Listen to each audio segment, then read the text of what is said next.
रूस ने लवीव को निशाना बनाया है और लवीव को निशाना बनाकर यहां पर एक बड़ी मैसेजिंग जो है वो कहा जा रहा है कि नाटो को दी जा रही है।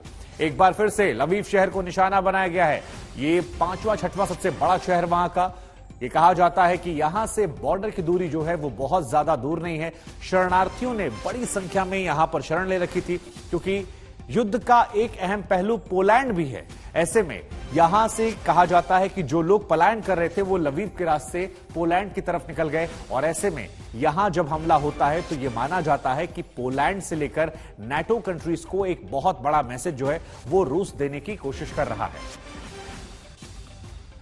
और इसी खबर पर हम आपको बता दें कि हमारे साथ हमारे संवाददाता राजेश पवार जो कि पहले दिन से लगातार ग्राउंड जीरो से रिपोर्टिंग कर रहे हैं, फौज के वेटरन हैं, वो हमारे साथ जुड़ रहे हैं। राजेश, लवीव शहर, पोलैंड की दूरियां यहां से नजदीक हैं, नाटो जो है वो नजदीक है, शरणार्थियों ने बड़ी संख्या में यहां पर शरण ले रखी थी, लेकिन यहां हमला जब बैक टू बैक हो रहा है तो इसकी मैसेजिंग क्या है, इसका युद्ध पर असर क्या होगा जब हम इस खबर को 42वें दिन बात करते हैं? देखिए शुभांकर, लवीव जो शहर है ये पोलैंड के बॉर्डर के बहुत नजदीक है और यहाँ ये शहर इस वक्त पूरा रेफ्यूजी से भरा हुआ है। लेकिन जो हमले हो रहे हैं, जैसे कीव पे भी हमले हुए थे, कुछ देर पहले मुझसे पूछा गया था कीव में हालात कैसे हैं, पानी बिजली जब आ रहा है नहीं आ रहा है। मैं बता दूं यहाँ सिविलियन इंफ्रास्ट्रक्चर ज्यादा डैमेज नहीं हुआ है, कीव में सिचुएशन लगभग नॉर्मल है।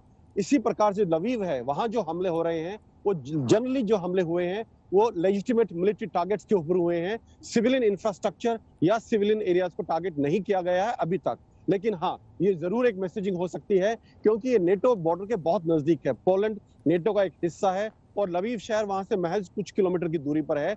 तो ये सही में एक संदेश हो सकता है कि हम अभी भी ये काबिलियत रखते हैं कि हम कहीं पे भी अपनी मिल पे अपने हिसाब से हमला कर सकते हैं। शिवांकर नहीं, लेकिन राजेश, वार के दौर में पलटवार भी देखने को मिल रहा है। हमने देखा कि दोनेत्स्क में भी कैसे यूक्रेनी फौज ने हमला किया और बड़ी पैमाने पर हमला किया जिससे उनके बेस में हड़कंप मच गया। तो ये वार पलटवार जो चल रहा है दोनों तरफ से, ये आपको 42वें दिन क्या दिखा रहा है? युद्ध किस ओर जा रहा है?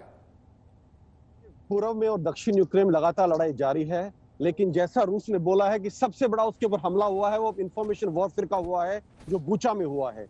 ये चाहे सिक्योरिटी काउंसिल में जेलेंस्की ने बात की हो, चाहे कहीं और बात हो रही हो, सबसे बड़ा हमला अब तक जो रूस पर हुआ है वो इंफॉर्मेशन वॉरफेयर का हुआ है बूचा को लेकर, जहां उसे नरसंहार का, जेनोसाइड का दोषी करार कर दिया है यूक्रेन ने। अभी ये इंक्वायरी और जब इसके ऊपर आगे वो तहकीकात होगी उसमें सामने आएगा कि सच्चाई क्या है। लेकिन रूस ये मानता है उस पर अब तक सबसे बड़ा हमला इस लड़ाई का इंफॉर्मेशन वॉरफेयर का हुआ है बूचा को लेकर। शुभांकर।